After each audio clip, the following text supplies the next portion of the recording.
শোনেন, একটা কথা বলি, মনোযোগ দিয়ে শুনবেন। মানুষ ঠকায়েন না, জীবনে মানুষ ঠকায়েন না। সুখের দেখা কোনো দিন মিলবে না।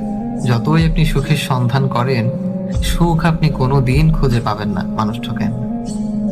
আপনি একটা রিলেশন করলেন বা একটা ফ্রেন্ডশিপ করলেন, হঠাৎ আপনার কাছে মনে হচ্ছে এটার থেকে লিভ নেওয়া দরকার, আপনার বোরিং লাগতেছে, ভালো লাগছে না। তখন কি করবেন? তখন আপনি কি করবেন, একটা ট্রিক্স আমি আপনাকে শিখিয়ে দেই। যে মানুষটার সাথে আপনি ফ্রেন্ডশিপে বা রিলেশনে ছিলেন, তাকে কল করবেন। কল করে বলবেন, আমার সাথে একটু দেখা করো, ইমার্জেন্সি। তাকে ডেকে আনবেন। ডেকে এনে হাতটা সুন্দর করে ধরবেন। হাতটা ধরে তাকে বলবেন, দেখো, আমার পক্ষে তো এই রিলেশন, এই ফ্রেন্ডশিপ আর কন্টিনিউ করা পসিবল হচ্ছে না। আজকে থেকে আমাদের ব্রেকআপ, আমাদের আর কোনোদিন কথা হবে না, তুমি ভালো থেকো। সুন্দর করে মিষ্টি সুরে তার সাথে কথা বলে তাকে বুঝিয়ে ফিরিয়ে দিয়ে আসবেন।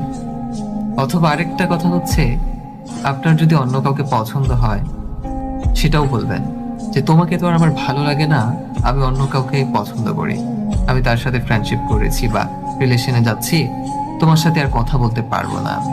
তাকে সুন্দর করে বুঝিয়ে বলবেন। এতে কি হবে, সেই মানুষটা অন্তত সারাটা জীবন এই আফসোস, এই আক্ষেপ নিয়ে বাঁচতে হবে না যে কি কারণে আপনি তাকে ছেড়ে গেলেন। অন্তত সে আড়ালে থেকেই সে আপনাকে দোষারোপ করবে না। সে অন্তত একটু হলেও স্বস্তি নিয়ে বাঁচতে পারবে, তাকে নিজেকে বোঝাতে পারবে যে সে পারফেক্ট ছিল।